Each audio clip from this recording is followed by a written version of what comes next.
Assalamualaikum. Ne için çillerdi bu dördülen saat? Ay, ben aydı. İbule yasa vakti gidecek. Ali Adalif. Eşeklerimizi yıllar gören saat. Şu ödüm. Öldüm sarılmışsın. Be.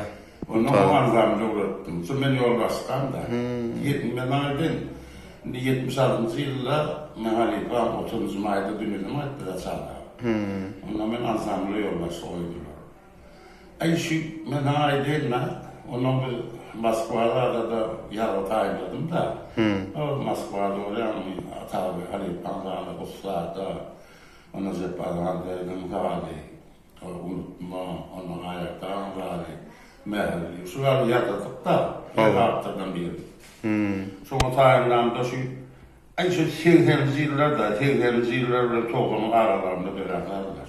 Doğru. Ondan bunu öldüm, öğrenip sonra ondan halikalar var da tavla var, gayalan öldü var, taparul İslamlı var. Kızaksılar.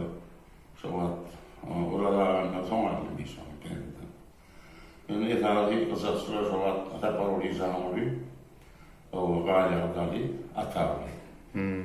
O şeyde ondan sonra şimdi yoldan dairde böyle bir kısa verdim. Sonra onun ansamblinden Ali Pırır'ın masraflaşıp ansamblin programmasına koştuk. Yübileye soğuk diktik yani. Onun masrafı tipsen ne ya şunlar. Haysi yübüley ka soğut.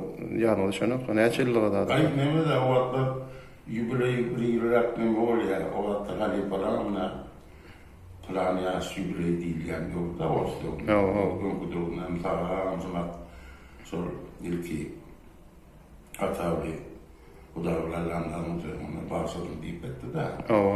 Aydım yani. Ne olarak kadar tonilti. Ondan sonra da aydıydı. Rızası tam dedi.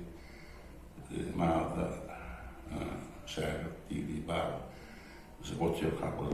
Men dedi. Ölüm markam dedi. Aydı da hatalı. Sana aydım. Eş ölüm markam dedi. Sağa falan varsıdan. Diye oturmadan ondan. Maha degan mahtan qulbidi şahit dedi şunu sadece çalaydım dedi. Ondan men ondan muni doğru nem alipan aytmi men ondan koşanım var ne sağdan rayet çalsa kurdu nem şumat alipan men altın bir rayet çalela sağla sağla öyle ne de olmalı hata ondan muni yine mediyle de ikisine dinlettim ama iyi düşündü Hatta patiyerini süpürdüydü. Ondan bulur ne yaptım diyor. Zoyadı içimli dağılımı birleştirip bunu öldürdü aktılar. Ondan sonra uslardı deyip atlattık sonra. Şimdi öyle ama aydım nemedi bağıştım dikkat diye de. Dağ uzundan sonra yan çeşmede halkı zorsuz zuvan yaşlı varsıdım. İnno diye şu ben markam diye yüzüme plan varsam diye oturmam bitti. Ondan sonra 65 yaşında ben ağabeyim. Şunu sağ edip sardım.